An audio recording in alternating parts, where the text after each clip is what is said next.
Hey gang, what's up? Hope everybody's having a good day out there today, and welcome back here to another edition of Mental Monday. All you regulars out there, like I said, welcome back to another Monday. And if you're new to the channel, this is something we do once a week that really doesn't have anything to do with fishing. I just sort of give you guys sort of my opinion on different worldviews, and makes for an interesting conversation. So thanks for joining in if it's your first time. Today, guys, we're going to be talking about a topic I've been wanting to discuss a while, and that is the importance of having people out there that bully the bullies, having men that bully the bullies, and the part that they play in society and how important they are. Um, One of the things that I have no patience for, and I never have, and especially as I get older, I don't, is any type of bully out there. I don't care if it's a physical bully, if it's somebody that bullies, women or children, if it's a political bully, if it's a business bully. I have no respect for them. I have no respect. I have no patience. If it was up to me, I just make them all disappear. I know there's no place for them here. But more important in this conversation, I want to talk about the necessity about people that stand up to those people, and give you guys a few examples here. Really, what I want to talk about are two of my closest lifelong friends I've ever had that were like that. These were dudes that one of them's passed away and one of them's still alive. Great friends of mine. I love them to death with all my heart. They're like my family. But these are the dudes out there that bully the bullies. I would sort of tell you a little bit about that, and why I think they're critical to have people like this, not just my two friends, but other people out there that stand up for the people that need stood up for. My first buddy, I've been friends with him since we were little kids, and he's one dude that he loves to hunt and fish. He's back when we were younger, he was really rowdy, got in a ton of fights, has a heart of gold, and just loved his grandma to death. And his grandma instilled like this sense of decency and ethics and innocence in him that he still carries to this day. And his grandma, I guess, was the one that got this trait within inside of him that made my buddy have no patience for bullies. Now, one of the things you got to consider about my buddy here is, he's super smart, super nice guy. He's a pretty good sized guy, but when he gets mad, he's one of the most terrifying people I have ever seen on this planet. He's one of those people that is a controlled monster when they want to be, but he's a good monster, that type of a deal, like a sort of a superhero type monster. And guys, over the course of my life with him, ever since we were little kids, I mean, I can't count how many times where he would not let any type of bullying or intimidation go uncalled. I don't care what it was. If we were in a convenience store and there was some big dude in there that was talking bad to the somebody working behind the counter, he would call him out on it. I don't care if there was something, if just any type of interaction that he overheard, like in a restaurant or something like that. If somebody was being abusive or verbally abusive to somebody else, he wouldn't. I'd be in mid conversation with him, and there he'd go off on there, and he'd go over there, and he would not. What he would do is, I don't care how big these dudes were that were doing this. My buddy is terrifying enough where he would go up to them, and he would berate and belittle them to the point where they just wanted to crawl underneath the table. I only saw one time in the entire time I've ever known him that one guy actually called him out on it and confronted him, and it did not end well for that dude. I'll just put it that way. It was pretty unfortunate for the other guy. But there were so many incidences that he just would not let it lie. I mean, I'll throw you one example out there. We were driving through town one time. This has been years ago, and my buddy had an old four-wheel drive, truck. And anyway, we were behind. This old lady was in front of us. You could tell she was like crunched down behind the wheel like that. She could barely see over the wheel. you know, just a grandma. She's probably 90 years old driving. And anyway, she was going pretty slow. So Kurt and I were behind it, just talking and everything like that.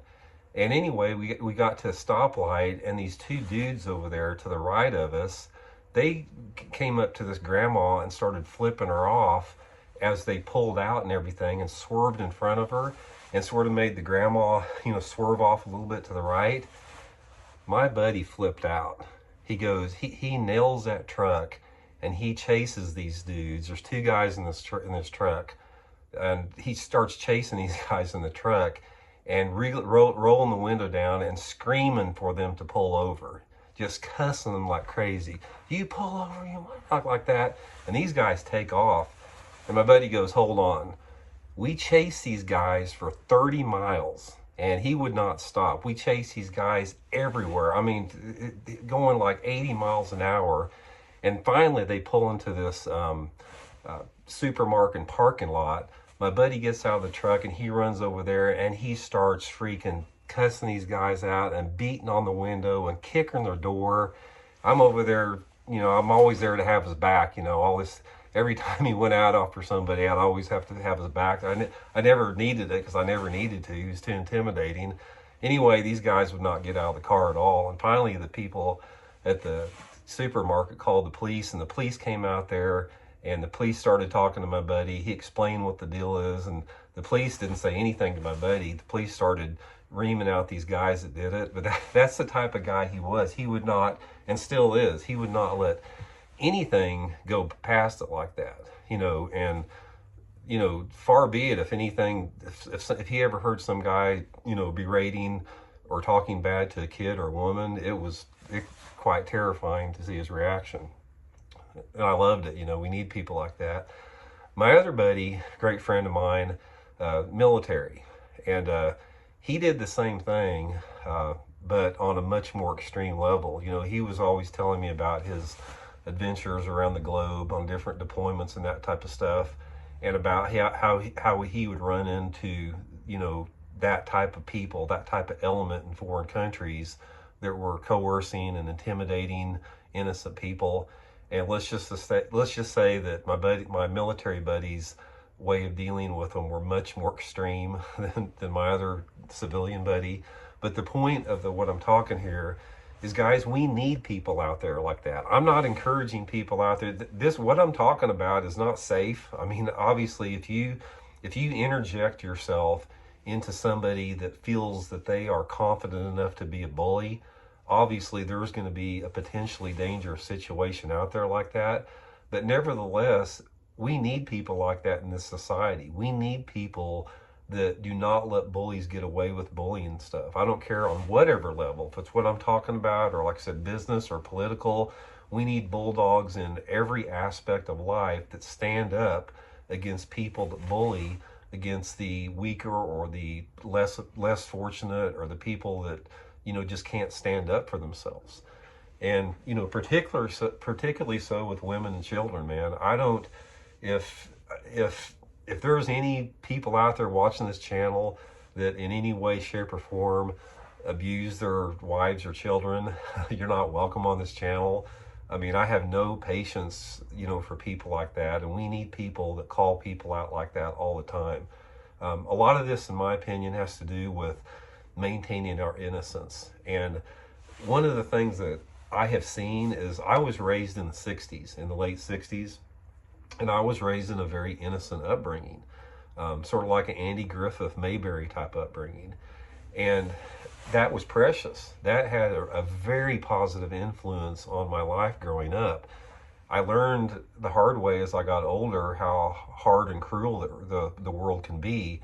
But nevertheless, I had that foundation of innocence when I was younger that really molded me in a big way. And when I see that robbed, when I see innocence robbed from children or people in general that deserve to have that innocence, guys, those people just need to be made to disappear. They have no place taking up earth on this planet. You know, when you have people like that destroy and corrupt innocence out there.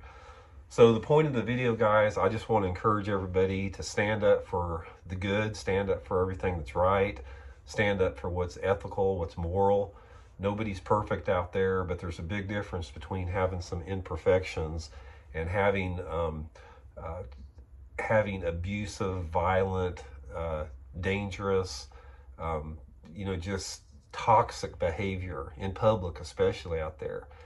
And those people out there that think they can get away with it, I can promise you, you don't want to run into some certain people out there because, when there's people out there, I can guarantee you, when they see that and call it out, it will be the worst day of their lives to have to encounter that. So, anyway, just a few thoughts out there, guys. Much appreciated y'all tuning in into Mental Mondays, and we'll talk next week. See you.